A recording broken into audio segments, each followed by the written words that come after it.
بسم اللہ الرحمن الرحیم اللہم صلی علی محمد النبی الامی وعلی آلہ وسلم تسلیما۔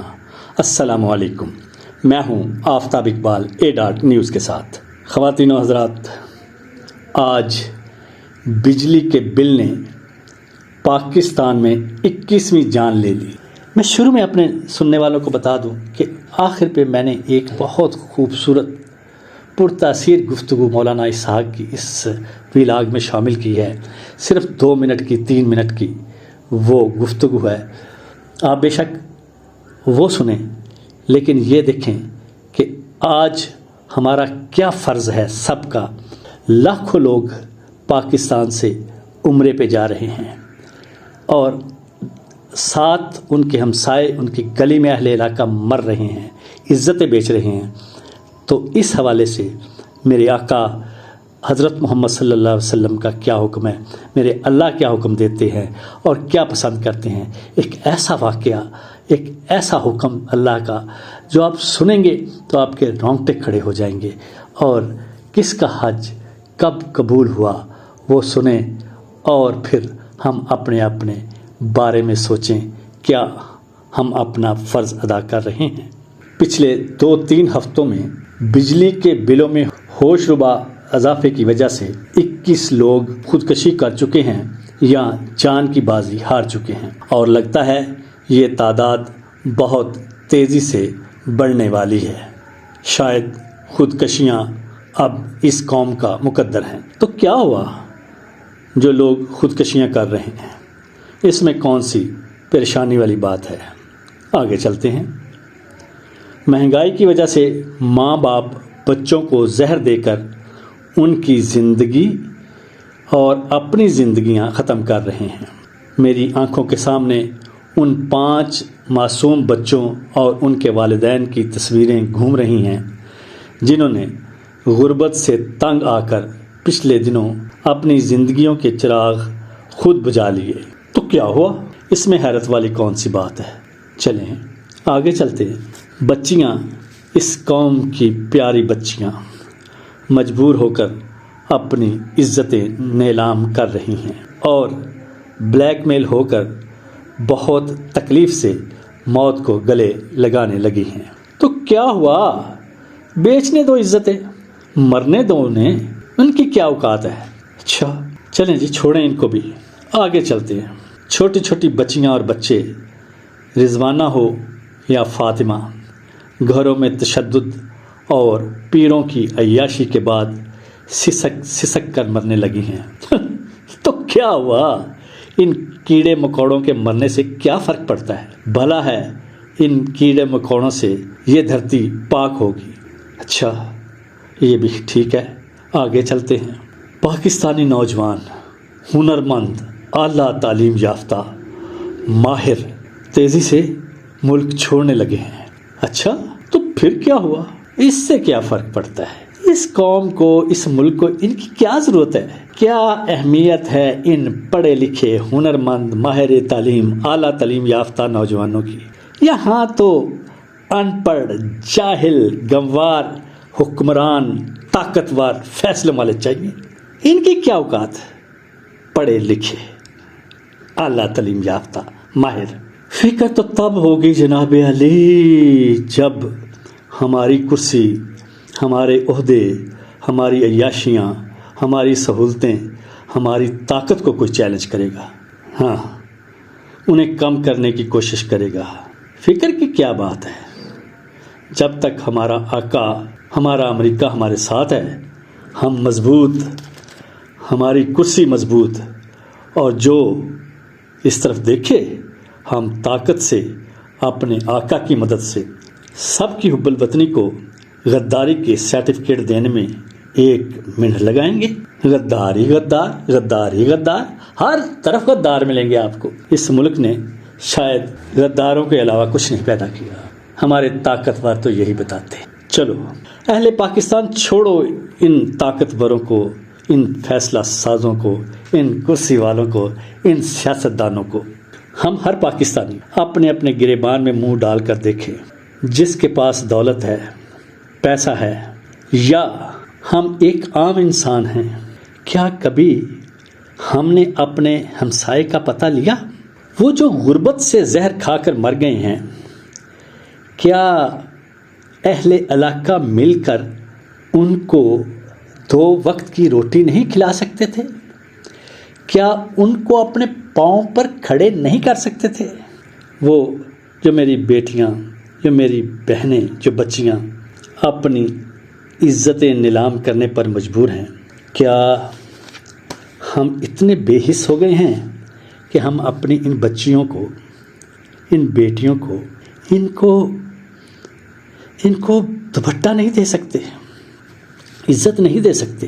اور جو بیچارے مجبور ہیں، بجلی کے بل دینے کی سکت نہیں ہے ان میں، اگر ہم اہل محلہ مل کر، اہل علاقہ مل کر تھوڑے تھوڑے پیسے بھی ڈال کر اگر چاہیں تو ہم ان کو یہ سہولت دے سکتے ہیں۔ میرے اس ملک میں کیا انسانیت ہے کسی میں، وہ چاہے انصاف کی کرسی پہ ہوں، چاہے وہ اپنے آپ کو مذہبی ٹھیکیدار سمجھتی ہوں۔ یہ بچیاں رضوانہ ہو یا فاطمہ، ان کے ساتھ ایسا کیوں ہو رہا ہے؟ کیا ہم سب نے آنکھیں بند کر لی ہیں؟ کیا ہم ان کو ان کے چنگل سے نہیں چھڑوا سکتے؟ چھڑوانا چاہیے۔ نوجوان، میرے ملک کا نوجوان بہت تیزی کے ساتھ یہ ملک چھوڑ رہا ہے۔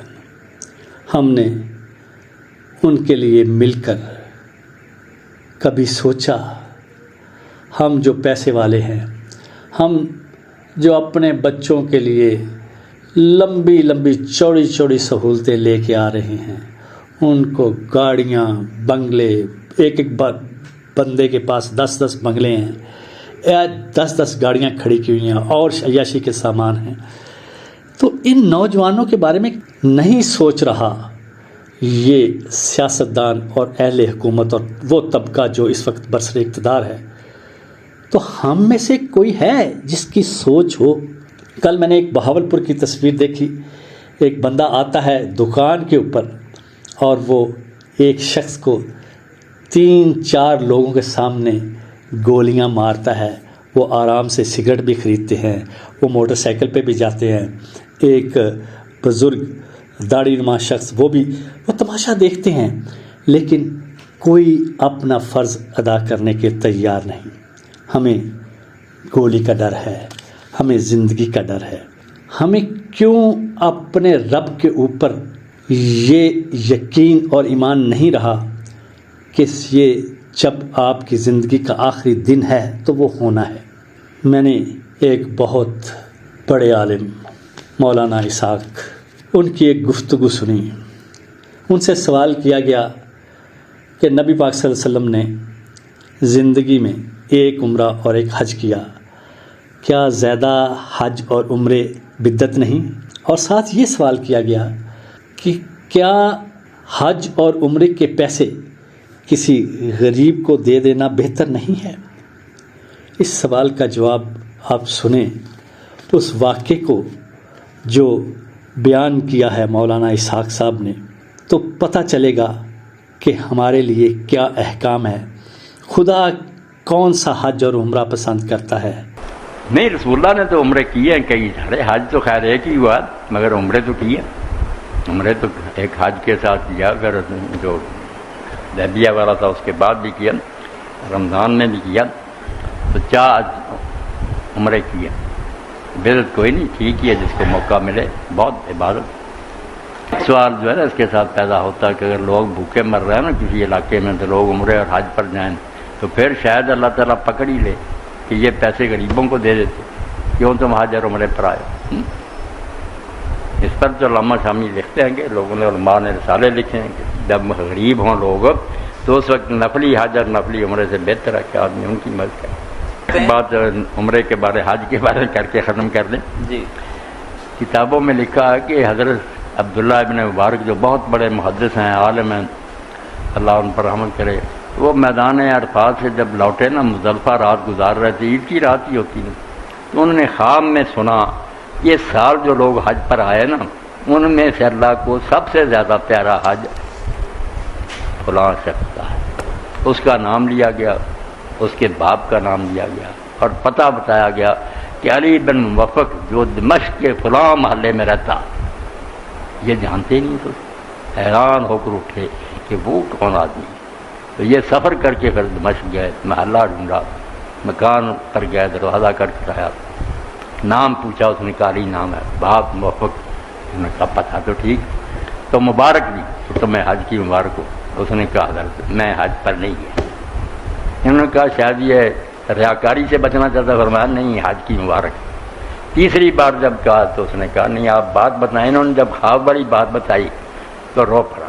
اس نے کہا آپ بھی سچے ہیں، میں بھی سچا ہوں.